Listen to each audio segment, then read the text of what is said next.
Hello everyone, Donnie here, and I'm giving you another tutorial.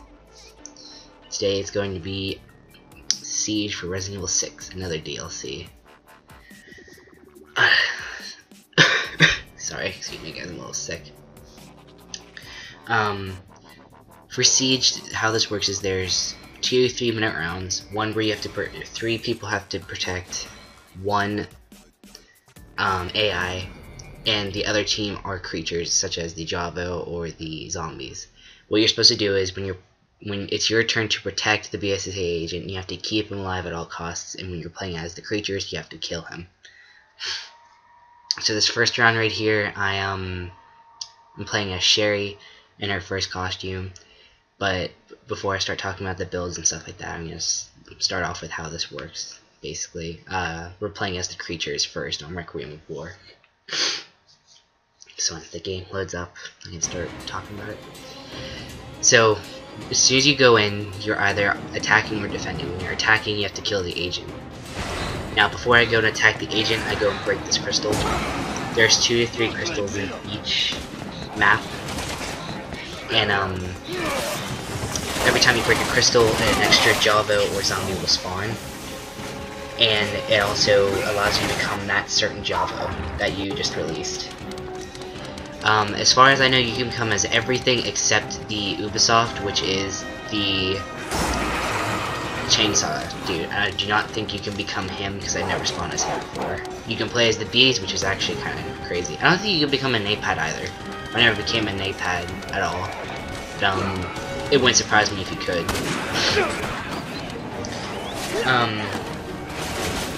When you're playing as the Javo, you have mutations, like in the regular game. Like, if someone shoots you, you'll mutate into a arm, like, you know, a scythe arm or something like that, or you can play as a dog, stuff like that.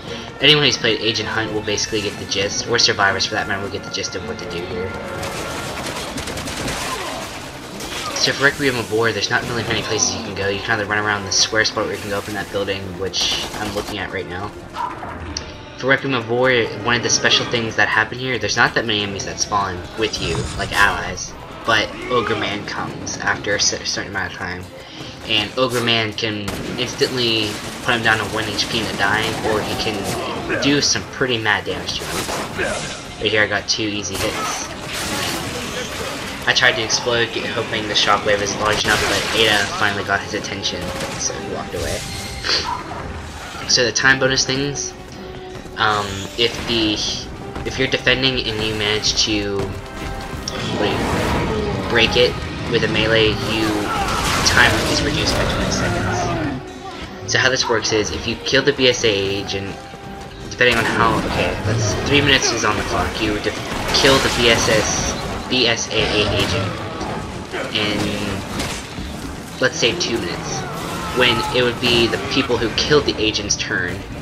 They basically have only 2 minutes instead of 3. So right here we killed him in 29 seconds and 57 milliseconds. So subtract that by 3 minutes, and that's how much time we have.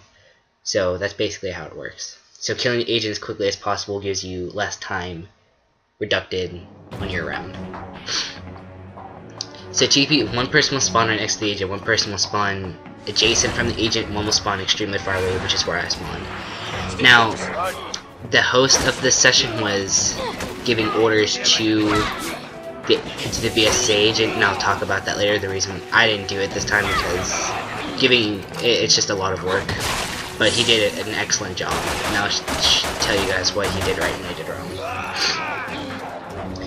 So right here I was just getting standing back because there's not that many enemies spawning right now. So Sherry's really good because she's got her triple shot, stun rod, and she's got 2 flash grenades. Right here, I noticed there was a lot of Java coming in and he started getting hit, so I threw a flashbang, disoriented all the foes, and he thanked me because I helped him out. So she's really good, and killing all the enemies is a really good job too. Now killing Ogre Man, I don't know if you can, like you can in Mercenaries. I know only 1 spawns. Whether or not you can kill him is a different question. You probably can with the rocket launcher, because at around like 1 minute and 30 seconds in, a rocket launcher will spawn and you basically want to use that to kill the big bosses of the enemies. And for this guy, I guess you can shoot it at his face or his organ on his back, and then that works.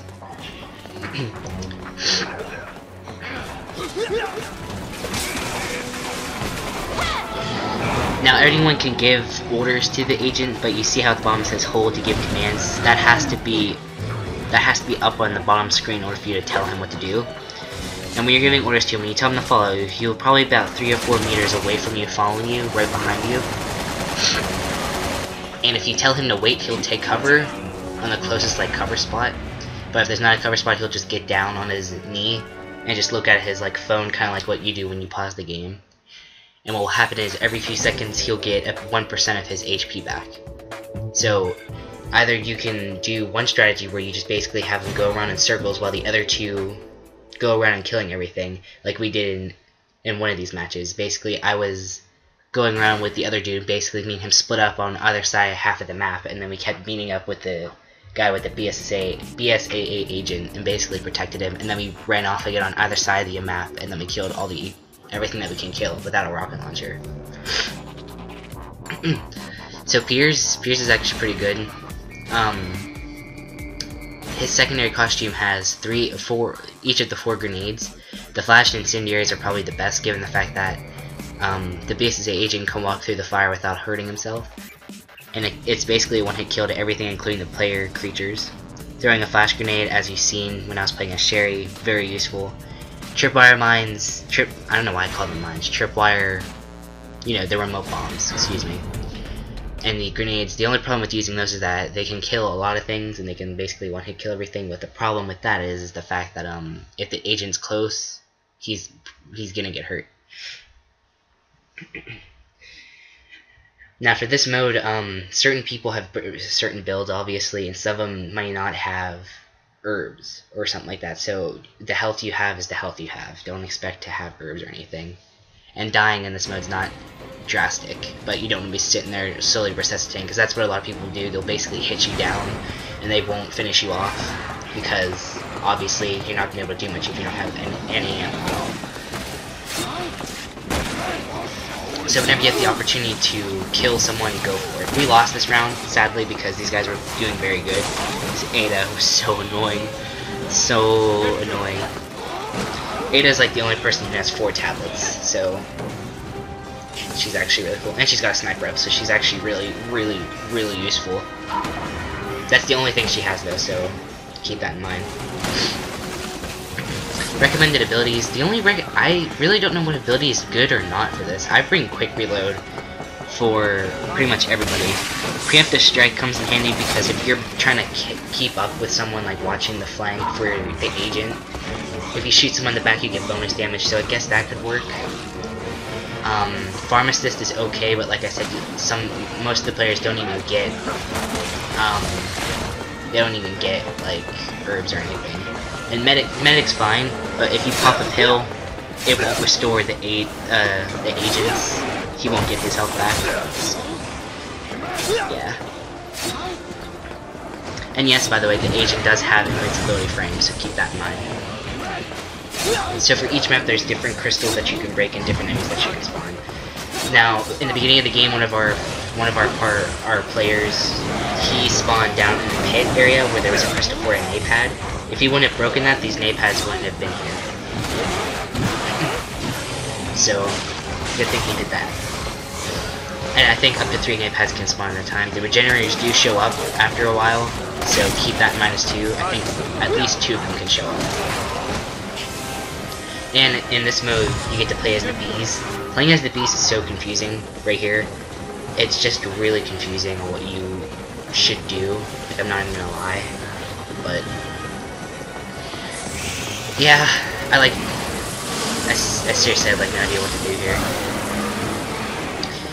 The reason why we lost is because someone actually knew how to use the bees, and the bees apparently is basically a guaranteed kill on the agent, because that's what basically happened to us.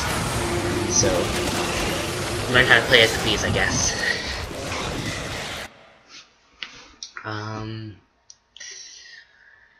Everyone's build is kind of like out of whack. I can't actually remember. I'm sorry, guys. Yeah, I seriously have no idea, to be honest. I only know the characters that I play as. His secondary costume is really good. So he broke the napad. I don't think you can kill the napads either, because I was sitting here trying to kill this napad for a while. So I basically just wanted to keep his attention here for a majority of the round, which is what I did. And then I realized the agent was getting hit regardless, so I went to go help my partners out, and we lost, sadly, but yeah. I was trying my hardest to kill this napad, and I realized it occurred to me that you probably can't even kill him even if you wanted to, so screw it, I said. Threw a flashbang here just to get him out.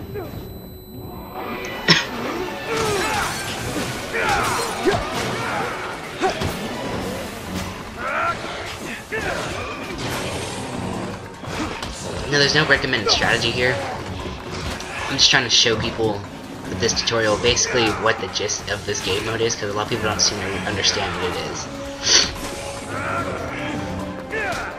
So he was trying to kill the napad too, and he wasn't able to kill it either. So yeah, I was getting my stamina back. I picked up this rocket, and he basically ran my way, which is what I wanted him to do.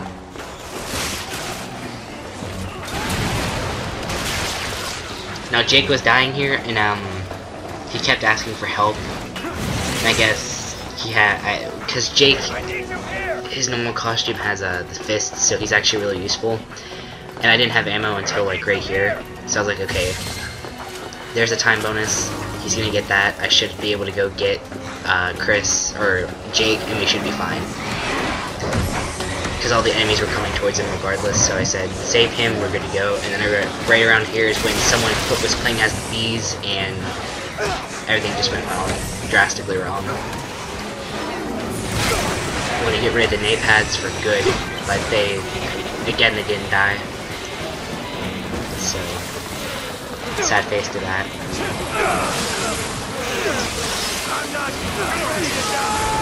Yeah, he died. So the bees are really effective if you know how to use them, but sadly I don't. He actually put all three of us in a dying state, which was actually kind of crazy. So yeah, the real basic strategy is whoever's giving orders to the agent, you basically want them, or yourself, whoever's doing it, you want them to run around in circles, or you want to talk to each other and find a spot where you're going to meet up and camp there, and you want to make sure all the sides are productively protected. In liquid fire, camping is a big no-no. It's a huge no-no. Do not camp in that because it's horrible. Urban Chaos, camping is actually really effective there. It's not entirely productive, but it's good to camp there for a few seconds, then run away. If any of you guys watched my first match, you basically seen how we basically did a really good job with the whole, you know, Unity thing. I think I've played all the maps, and so I can actually tell you guys what enemies spawn. Urban Chaos, you can play as the regular zombies. You can play as the zombies with the fire stick, the fire axe, and then a fire extinguisher. You can play as the armored ones and stuff like that. I've never spawned as the militia one with a assault rifle. I have spawned as one of them before. You can spawn as an acid spitter. You can spawn as a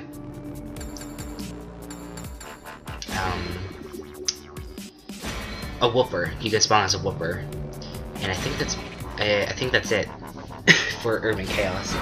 And then the big baddie boss that shows up is Tits McGee, as I call her. You know, the blue gas spitting thing. So she can be kind of dangerous because every time you shoot her, it damages you and the agent. And if she gets a grab on him, he can't do the QT. So if you're not there to coup de grace him out of the grab, he's gonna go straight into dying state like everybody else does. So yeah. Steel Beast is just the regular Giallo, except there's napads, and I think the big baddie boss is a 4th napad, which itself is actually really dangerous, because 4 napads that can't die, that's kind of ridiculous. Mine the depths, there are people with dynamite. One dynamite can actually take him down to like 48 health. I found that kind of ridiculous, to be honest. And the big baddie boss is a shrieker, and the shrieker is something that you can bust out. The big baddie boss is the iguana thing. Let's see. DLC maps. Rail Yard, Java with the iguana things. I know there's not a shrieker. I think there's just more variation of the Java transformations. Like you get to turn into the crab heads with the arms and stuff like that. Nothing big or nothing, you know, that fun. Let's see. The ship deck one, as I call it. There's basically every type of Java you can play as. I don't think there's a big boss, actually. You basically have infinite amount of snipers and rockets. That's basically it. And the rocket launchers themselves, it can be kind of ridiculous. Now right here, do not kill an agent. If they are dying, let them die. Do not let them, you know what I mean? Just let them get killed. The AI will leave them alone to go kill the agent. Only the player creatures can kill them. Don't bother killing them. Let their resuscitative bar get back up. And if they actually manage to get up and they don't have any herbs, if they get hit by something, a stray like throwable weapon or something like that, then okay, or a shrieker, go ahead and let them die, doesn't matter. Here, I failed trying to fill up on air, because I completely forgot. So, oh, for anyone who doesn't know this, whenever you build up a shrieker's shriek, when he has a full throat, it reduces his health. Like, he loses health, like, every second. You know, he slowly dies to death. It slowly, like, dies to death. Yeah, you know what I mean by that. He slowly dies, and, so yeah, keep that in mind whenever you're gonna scream. And a shrieker on this mode is actually really useful, especially on this map, because if you shriek, you can, stop the dude, and then you would stop the BSSA guy, and then boom, you could just have the chainsaw guy come up and kill him. So Helena's actually really useful. She's got a stun rod, she's got the machine pistol, and she's got the Hydra, and she's got a frick ton of ammo for it. So right here, I basically tried doing what I did with the nade pads. I knew for a fact you can't kill this guy without the rocket, but I basically just wanted him to keep his eyes on me, but that didn't work at all. And that's what me and the dude were just trying to keep his eyes on us, which didn't work out too well. So I basically said, screw it, I'm gonna go help this dude out. So I didn't really pay attention to the agent that much. I basically just ran around and killed as many enemies as I possibly could. He did a fantastic job. He changed up his trail every time he went into a full circle. Basically, me and Jake, we basically went around and killed everything and tried to keep the chainsaw guys like onto us. Like, me and him kept going back and forth between each side of the map, and this dude basically just kept going around in different amounts of circles. Me and Jake were trying to get all the time bonuses, stuff like that. So this is actually really good teamwork right here. So right here, as I said, you basically want to be productive by paying attention to the agent and then leaving him alone. So I basically went to check up on him and help him out a bit. So, and then Jake met up with us, and then we're going to leave him alone again because he seems fine as far as we know. As soon as we see the agent's health fall, immediately go straight and run after whoever's getting hit. Now that Bloodshot didn't die from my coup de grace because that's a player type character. Coup de grace don't one-hit kill the tougher enemies, like Shriekers or Bloodshots like they normally would. So Jake was dying, I was gonna go get this time bonus, then I was gonna go get Jake, but he got it, and we won regardless. I wanted to get this Bloodshot out of the way, just in case. I was going to get Jake right now, but, you know. No dice. So, we did a pretty good, that's fantastic teamwork right there. And yes, there are two chainsaws after a while.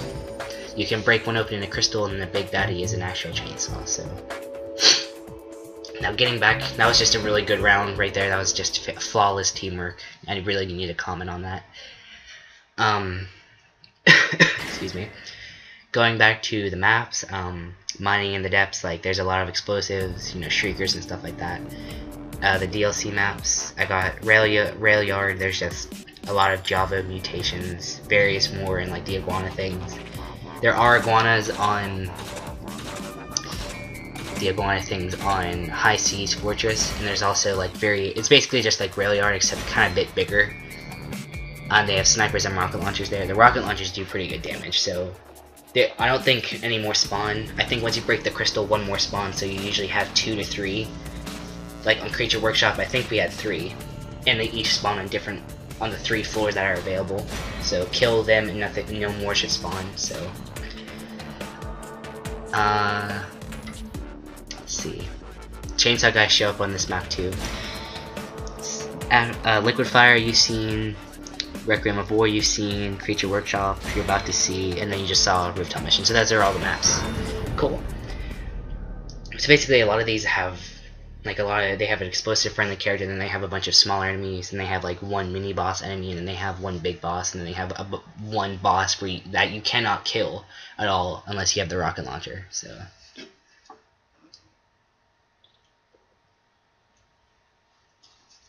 that's basically the gist of it. So right here we were protecting first, and I'm going to show you. In this mode, when you're defending, you need to think on your feet. Whenever, not when you're giving orders to the agent, but also while you're contemplating plans and stuff like that. So me and Jake spawned together, and we did the same strategy. Me and him basically just went around and killed as many enemies as possible. Jake grabbed the agent, and then me and the host of the game, I don't know what character he was playing as, me and him just said. We weren't talking, but we basically just decided, okay, Jake's got him, me and her are going to defend now. I don't know who this was, but whoever it was making me angry. Kept following me. It's like, back off, hooker. I am not your target.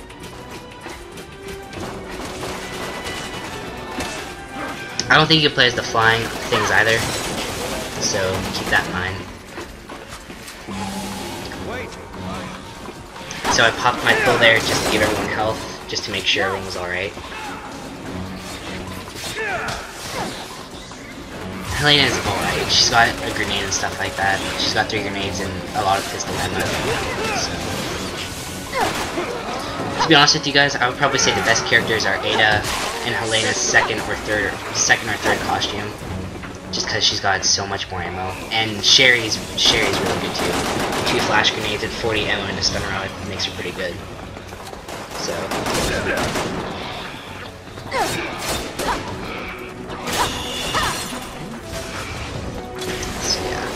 So like I said, there's a rocket dude. If you run past one or you see one of them, kill them. Get rid of them as quickly as possible. I tried carrying this guy and I failed. Helena doesn't have a secondary weapon. So I'm basically showing this one off because this is going to show you guys what to do when you're very indecisive about something. I noticed he was at 20% health, and I finally realized where he was. He was up there right to my left, and I think he was trying to go down, but he couldn't. So I was thinking to myself, okay, should I go for the time bonus, or should I try to kill everything? So I basically said, let's just try to kill everything to get a little bit more time. And right here, he goes in a dying state. And I was thinking, okay, if I try to shoot farther to the right, I could probably kill everything, but I'll end up killing the agent as well. So instead of taking that chance to give people 40 seconds more, I basically just said, okay, instead of having 40 seconds left on the clock, and they only get 2 minutes 20 seconds deducted, I basically said, instead of trying to take the chance of shooting the rocket launcher and accidentally killing him with the collateral damage, I said I'll go get him, resuscitate him, because the resuscitating frame takes a couple seconds. So I said, okay, instead of almost killing him with a rocket launcher shot, which would be bad because they get the extra 20 seconds, I basically said, go get him, we'll get the deducted 29 seconds. So it's always better to go for more time instead of taking a chance to try to save him. So that's basically what I did. So if you're really indecisive, just go with your instincts. The crossbow is actually really sick nasty too here. Oh, this Java mutation here is actually really cool. You can either choose to shoot an acid, which makes everyone flinch and it does a little bit of damage, or you can choose to shoot a laxative, I knew no one probably spawned over here to grab this guy, so I just basically grabbed him real quick. You can shoot a laxative, which makes everyone immobile. They can still shoot you, but they can't move unless they do a QT. And this also includes the agent, so if you shoot the laxative and then you shoot the acid, you're basically good to go. Now there's an exploder here, and I guess I didn't realize it because as soon as he exploded, sadly he was invincible in that frame, otherwise he would have died. And I think they resuscitated him, and then I think they told him to go back into cover because I think his health started to recharge a little bit here. No, it didn't. Either you can't get any health back when he's been resuscitated, or I don't know. So I just like shot acid for the life of me. I was like, I should have shot the laxative, but I didn't think. We still won. Yeah, see how Sherry's on her knees? That's the laxative. People can still move around, but they can't like, they're stuck. They can't like walk or run. They're stuck there. They can move the camera and they can shoot, but that's basically it. So for like the last like 3 minutes, I basically just sat here waiting for people to join the match because everyone quit because they kept losing. But yeah. So basically for Siege, you basically just want to have a good teammates. You want to have one person constantly going in a circle and constantly switching up his path. You want to have two people that basically go on opposite sides of the map like me and Jake did. Kill everything, meet up with the agent, kill everything around the agent so the dude's not constantly trying to stop himself to kill everything. So that'll put the agent in a mobile state and he's basically screwed. And then and then he just basically wants to just go back and keep doing the same thing over and over again. If someone manages to get the rocket launcher, make sure the person comes your way, because you do not want the agent to get hit, because you'll put him in a dying state. And that's the only thing you can kill the ogre man, the chainsaw guys, the name pads I presume, and stuff like that. Oh, in liquid fire, you don't really necessarily have to worry about regenerators at all, because as soon as you kill them, they have to regenerate their health in a bit. So it's basically what you have to do. But yeah, for characters, Sherry, 2 flash grenades, very good. Ada's sniper rifle and 4 herbs, fantastic. You can just basically have her stand like in the middle of the map and snipe everybody out. Sherry and Jake are good because the flash grenades. Helena, second costume, pretty awesome because she's got so much ammo and she's got 2 weapons and a stun rod. Her first costume's pretty good, 40 ammo and 3, grenades. Yeah, the crossbow is okay, the normal crossbow bolts are, but you want to be careful with the crossbow explosives because, like I said, the agent can take collateral damage, so be careful with explosives. The agent has a machine. He's got the, what do you call it? He's got the, oh my god, the ammo box 50, and he has the full clip of the ammo box, and then he's got 3 extra clips, so he's got 200 bullets basically but that's the only thing he has. He doesn't have his combat knife or anything else like that, but that's actually really good. Lots of ammo. But yeah, the only really good strategy is just to have a good team. There's no really right or wrong way to play this, but yeah, I hope this helps. Not really much you can do. Abilities, just choose an ability. Like if you suck at reloading at the right time, then get like reload speed just to make sure, or if you want to make sure everyone stays alive, play as Ada, bring medic. Just pick your strengths or pick your weaknesses and just apply whichever ability is needed, and you should be fine. I hope this helps. Subscribe, comment, like. If you guys want me to tutorial anything else, I will try to get a Predator and Survivors mode up. I don't know when I'll be able to get that up, but I hope you guys enjoyed. Let me know if you want anything else tutorialed, any game, I'll look into it. And I hope you guys enjoy, and I hope this helped. So I will talk to you guys later, and I'll see you soon.